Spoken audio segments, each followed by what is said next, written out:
नमस्कार, स्वागत है साहित्यिक झरोखा चैनल पर। आज हम करेंगे आचार्य रामचंद्र शुक्ल का प्रसिद्ध निबंध श्रद्धा और भक्ति।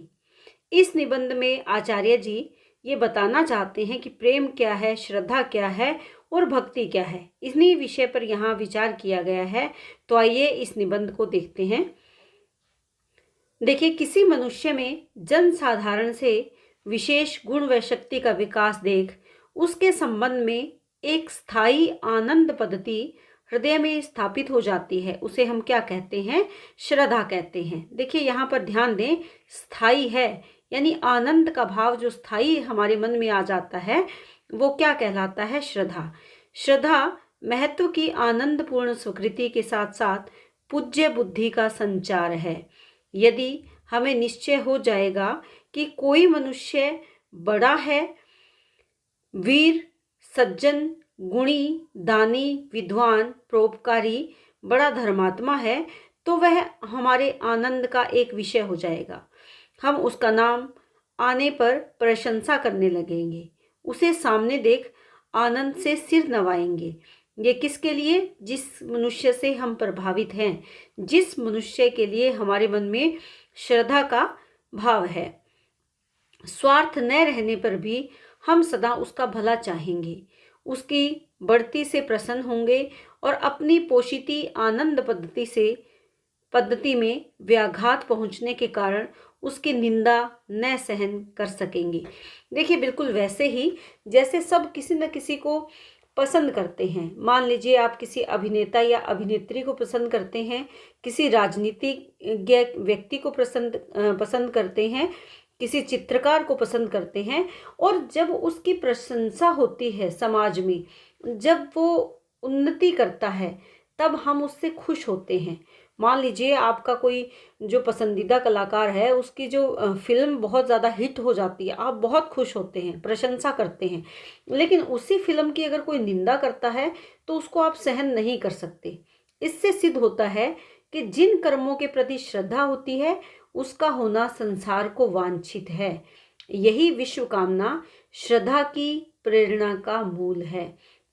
यानी संपूर्ण विश्व में ये जो भाव है, जो दूसरे के प्रति प्रेम का भाव है, दूसरे के उन्नति के प्रति जो हमारा आनंद का भाव है, वो कैसा भाव है? वो श्रद्धा का भाव है। प्रेम और श्रद्धा में अंतर यह है कि प्रेम स्वाधीन कार्यों पर उतना निर्भर नहीं। कभी कभी किसी का रूप मात्र, जिसमें उसका कुछ भी हाथ नहीं, उसके प्रति प्रेम उत्पन्न होने का कारण होता है। यानी मान लीजिए, आपने कोई रूपवान व्यक्ति या युवती देखी, लेकिन उसका रूप तो ईश्वर की देन है। वो इस संसार में उस रूप के साथ ही आई है, उस रूप में उसको बनाने संवारने में उसका कोई योगदान नहीं है। लेकिन उसके प्रति जो मन में प्रेम का भाव उत्पन्न होता है, वो क्या है? वो यही भाव प्रेम और श्रद्धा को अलग अलग करता है। पर जो श्रद्धा है वो ऐसी नहीं। किसी की सुंदर आंख या नाक देखकर उसके प्रति श्रद्धा उत्पन्न नहीं होगी, प्रीति उत्पन्न हो सकती है। यानी हमने किसी युवती को देखा, ये किसी युवक को देखा जो बहुत सुंदर है, उसके नाक, उसके बनावट बहुत सुंदर है, लेकिन उसके प्रति हमारे मन में प्रेम तो उत्पन्न हो सकता है, लेकिन श्रद्धा उत्पन्न नहीं होगी। प्रेम के लिए इतना ही बस है, कोई मनुष्य हमें अच्छा लगे, पर श्रद्धा के लिए आवश्यक यह है कि मनुष्य किसी बात में बढ़ा हुआ होने के कारण हमारे सम्मान का पात्र हो। यानी उसमें कुछ ऐसा गुण हो जो सबसे अलग है, उसी गुण के कारण हम उसको सम्मान देंगे, और वही सम्मान क्या है? श्रद्धा का भाव है। श्रद्धा का व्यापार स्थल विस्तृत है। यानी श्रद्धा का जो विचार है या भाव है, इसका बहुत विस्तृत रूप है। प्रेम का एकांत है, जबकि प्रेम हमें एकांत में ले जाता है। प्रेम में घनत्व अधिक है और श्रद्धा में विस्तार। प्रेम हमें एक स्थायित्व देता है, लेकिन श्रद्धा हमारे भावों को विस्तार देती है। विस्तार कैसे? जैसे मान लीजिए, हम किसी से प्रेम करते हैं, हम ये चाहते हैं कि वो केवल हमसे जुड़ा रहे। लेकिन श्रद्धा क्या है? जब हम किसी को पसंद करते हैं, उसके कार्य को पसंद करते हैं, तो हम ये चाहते हैं कि लोग भी उस कार्य को देखें, उसे जानें और उसको पसंद करें। किसी मनुष्य से प्रेम रखने वाले दो ही एक मिलेंगे, यानी बहुत कम लोग होंगे, पर उस पे श्रद्धा रखने वाले सैकड़ों, हजारों, लाखों, क्या करोड़ों भी मिल सकते हैं। जैसे कि मैंने आपको बताया, अगर कोई खिलाड़ी है, जैसे मान लीजिए क्रिकेट का मैच बहुत लोकप्रिय है, उसमें जो भी क्रिकेटर है जिसके प्रति हम प्रेम का भाव रखते हैं, श्रद्धा का भाव रखते हैं, हम ये चाहेंगे कि उसको जानने वाले लोग करोड़ों हों, लेकिन व्यक्तिगत जिससे हम प्रेम करते हैं, हम ये चाहेंगे कि वो केवल और केवल हम तक सीमित रहें। सच पूछिए तो इसी श्रद्धा के आश्रय से उन कर्मों के महत्व का भाव दृढ़ होता है जिन्हें धर्म कहते हैं, और जिसमें मनुष्य समाज की स्थिति है। कर्तव्य से बढ़कर प्रेम का स्मारक दूसरा नहीं है, यानी कर्तव्य का जो भाव है उसमें उससे बढ़कर कर्म का और कोई स्मारक नहीं है। कर्म की क्षमता प्राप्त करने के लिए बार बार कर्तव्य की ही ओर आंख उठती है। कर्मों से कर्तव्य की स्थिति को जो मनोहरता प्राप्त होती है, उस पर मुग्ध होकर बहुत से प्राणी उन कर्मों की ओर प्रेरित होते हैं। कर्तव्य अपने सत्कर्म द्वारा एक विस्तृत क्षेत्र में मनुष्य की सद्वृत्तियों के आकर्षण का एक शक्ति केंद्र हो जाता है। जिस समाज में किसी ज्योतिषमान शक्ति केंद्र का उदय होता है, उस समाज में भिन्न भिन्न हृदयों से शुभ भावनाएं मेघखंडों के समान उठ उठकर तथा एक और एक साथ अग्रसर होने के कारण परस्पर मिलकर इतनी घनी हो जाती है कि उनकी घटा सी उमड़ पड़ती है, और मंगल की ऐसी वर्षा होती है कि सारे दुख और क्लेश बह जाते हैं। जब ये भाव बहुत ज़्यादा बढ़ जाते हैं, तब हमारा मन मंगलमय हो जाता है और चारों ओर हमें प्रसन्नता का अनुभव होता है। हमारे अंतःकरण में प्रिय के आदर्श रूप का संगठन उसके शरीर या व्यक्ति मात्र के आश्रय से हो सकता है, पर श्रद्धे के आदर्श रूप का संगठन उसके फैलाए हुए कर्म तंतु के उपादान से होता है। प्रिय का चिंतन हम आंखें मूंदे हुए करते हैं। देखिए, यहाँ पर एक बात आपको ध्यान में रखनी है कि यहाँ श्रद्धे की जो बात चल रही है, श्रद्धे की, जिसके प्रति हमारे मन में श्रद्धा का भाव है, उसका जो भाव है वो कर्म से जुड़ा हुआ है। हम उसके कर्म से प्रेम करते हैं, केवल उसके रूप से प्रेम नहीं करते। रूप से हमें कोई लेना देना यहाँ पर नहीं है, लेकिन प्रेम का जो भाव है वहाँ रूप महत्व रखता है। प्रिय का चिंतन हम आंखें मूंदे हुए करते हैं। संसार को आदर्श रूप का संगठन उसके फैलाए हुए कर्म तंतु के उपादान से होता है। यहाँ रिपीट हो रही है, थोड़ा ध्यान दें। प्रिय का चिंतन हम आंख मूंदे हुए करते हैं, संसार को भुलाकर करते हैं, पर श्रद्धेय का चिंतन हम आंख खोले हुए संसार का कुछ अंश सामने रखकर करते हैं। यानी प्रिय जहाँ है वहाँ एकांत का भाव है, लेकिन जहाँ पर श्रद्धा है वहाँ पर संसार के साथ जुड़ने का भाव है। यदि प्रेम स्वप्न है तो श्रद्धा जागरण है। प्रेम में हम, स्वप्न का मतलब क्या है, हम कल्पनाओं में डूब जाते हैं, अपने व्यक्तिगत जीवन के बारे में सोचते हैं, लेकिन जहाँ पर श्रद्धा का भाव आ जाता है वो हमें जागृत करता है, हमारी बुद्धि को, हमारी सोच को विस्तार देता है। प्रेमी प्रिय को अपने लिए और अपने को प्रिय के लिए संसार से अलग करना चाहता है। प्रेम में केवल 2 पक्ष होते हैं, लेकिन श्रद्धा में 3। प्रेम में कोई मध्यस्थ नहीं है, पर श्रद्धा में मध्यस्थ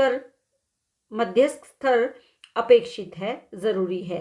प्रेमी और प्रिय के बीच कोई और वस्तु अनिवार्य नहीं, लेकिन जो श्रद्धालु और श्रद्धेय के बीच कोई वस्तु होनी चाहिए जिससे दोनों में जुड़ाव हो सके।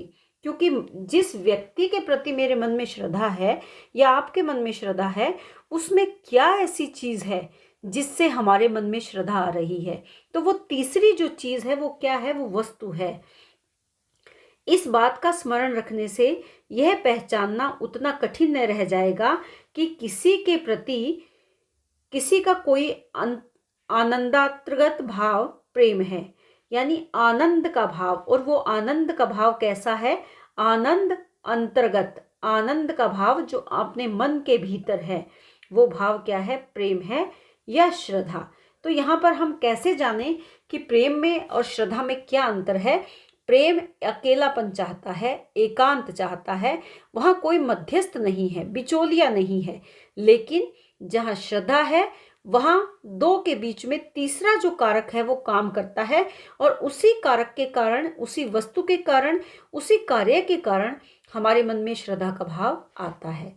यदि किसी कवि का काव्य बहुत अच्छा लगा, किसी चित्रकार का बनाया हुआ चित्र बहुत सुंदर जंचा, और हमारे चित्त में उस कवि या चित्रकार के प्रति एक सहृदय भाव उत्पन्न हुआ, तो वो क्या है? श्रद्धा। लेकिन यहाँ पर मध्यस्थ का काम किसने किया? काव्य ने और चित्र ने। यानी एक कवि है और एक वो व्यक्ति जो जिसको पसंद है। क्या पसंद है? कवि के द्वारा लिखा गया काव्य। या एक चित्रकार है, दूसरा व्यक्ति जिसको उसका चित्र पसंद है। दोनों में कनेक्ट कौन कर रहा है? जोड़ने का काम कौन कर रहा है? जो चित्र है ये दोनों को जोड़ रहा है। तो श्रद्धा में बिचौलिया होना जरूरी है, जबकि प्रेम में ऐसा नहीं है। प्रेम का कारण बहुत कुछ अनिर्दिष्ट और अज्ञात होता है। यानी प्रेम के बारे में उसका कारण क्या है ये हम नहीं जानते, लेकिन श्रद्धा का कारण हमें पता होता है। कभी कभी केवल एक साथ रहते रहते दो प्राणियों में यह भाव उत्पन्न हो जाता है कि वे बराबर साथ रहें, उनका साथ कभी ना छूटे, यानी वो जीवन में हमेशा उनका साथ बना रहे। प्रेमी प्रिय के संपूर्ण जीवन क्रम के सतत साक्षात्कार का अभिलाषी होता है। वो ये चाहता है कि वो पूरे जीवन उसके साथ जुड़ा रहे। वह उसका उठना बैठना, चलना फिरना, सोना, खाना पीना सब कुछ देखना चाहता है। संसार में बहुत से लोग उठते बैठते चलते फिरते हैं, पर सबका उठना बैठना चलना फिरना उसको वैसा अच्छा नहीं लगता जैसा उसके प्रिय का। प्रेमी प्रिय के जीवन को अपने जीवन से मिलाकर एक निराला मिश्रण तैयार करना चाहता है। यानी वो एक अलग तरह का जीवन जीना चाहता है। किसके साथ? अपने प्रिय के साथ। वह दो से एक करना चाहता है। सारांश क्या है कि श्रद्धा में दृष्टि पहले कर्मों पर होती है, उसके बाद श्रद्धे तक पहुंचती है। यानी मान लीजिए हमें किसी कवि का काव्य पसंद आया, तो हमारा ध्यान सबसे पहले उसके काव्य पर जाएगा। काव्य क्या है? कर्म है। उसके बाद हम उस कवि को, श्रद्धे को, जिसके प्रति हमारे मन में श्रद्धा का भाव आया है, उसके बाद हम उसे जानने का प्रयास करेंगे। और प्रीति में प्रिय पर से होती हुई उसके कर्मों पर आती है। और जहां पर प्रेम होता है वहां हम पहले सामने वाले को देखते हैं, उसके बाद हम जानना चाहते हैं कि ये व्यक्ति क्या है, कैसा है, क्या करता है, क्या करना चाहता है, या इसका जीवन कैसा है। एक में व्यक्ति को कर्मों द्वारा मनोहरता प्राप्त होती है और दूसरी में कर्मों को व्यक्ति द्वारा। एक में कर्म प्रधान है तो दूसरे में क्या है? व्यक्ति। कर्म किसमें? श्रद्धा में प्रधान है, और व्यक्ति किसमें प्रधान है? प्रेम में प्रधान है। किसी के रूप को स्वयं देखकर हम तुरंत मोहित होकर उससे प्रेम कर सकते हैं, पर उसके रूप की प्रशंसा किसी दूसरे से सुनकर चट हमारा प्रेम नहीं उमड़ पड़ेगा। कुछ काल तक हमारा भाव लोभ के रूप में, लोभ क्या है? हमारे मन में लालच का भाव आएगा, तो उस लोभ के रूप में रहेगा। पीछे वह प्रेम में परिणित हो सकता है, यानी बदल सकता है। बात यह है कि प्रेम एकमात्र अपने ही अनुभव पर निर्भर रहता है, लेकिन श्रद्धा अपनी सामाजिक विशेषता के कारण दूसरों के अनुभव पर भी जागती है। यानी जब हम मान लीजिए किसी दूसरे से किसी क्रिकेटर की प्रशंसा सुनते हैं, या किसी ऐसे व्यक्ति के, किसी कवि की प्रशंसा सुनते हैं, तो हमारे मन में एक भाव जागता है, हाँ मुझे भी उसका मैच देखना चाहिए, हाँ मुझे भी उसकी कविता को पढ़ना चाहिए। तो इससे क्या है? श्रद्धा का भाव विस्तार प्राप्त करता है। रूप की भावना का बहुत कुछ संबंध व्यक्तिगत रुचि से होता है। यानी रूप कैसा है ये व्यक्तिगत रुचि पर निर्भर करता है। किसी को गोरा रंग पसंद है, किसी को काला पसंद है, किसी को सांवला पसंद है, किसी को किसी का पहनना चलना पसंद है। यानी ये किस पर? व्यक्तिगत रुचि पर निर्भर करता है। अतः किसी के रूप और हमारे बीच यदि तीसरा व्यक्ति आया तो इस व्यापार में सामाजिकता आ गई। अर्थात किसी तीसरे व्यक्ति ने अगर किसी के रूप का बखान किया तो वो क्या है? सामाजिकता का भाव आ जाता है, क्योंकि हमें उस समय ये ध्यान हुआ कि उस रूप से एक तीसरे व्यक्ति को आनंद या सुख मिला, और हमें भी मिल सकता है।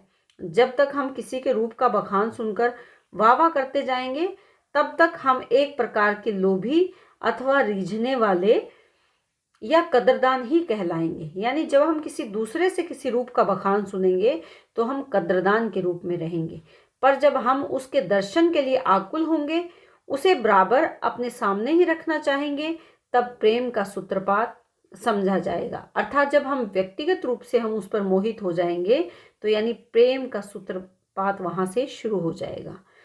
श्रद्धा भाजन पर श्रद्धावान अपना किसी प्रकार का अधिकार नहीं चाहता, पर प्रेमी प्रिय के हृदय पर अपना अधिकार चाहता है।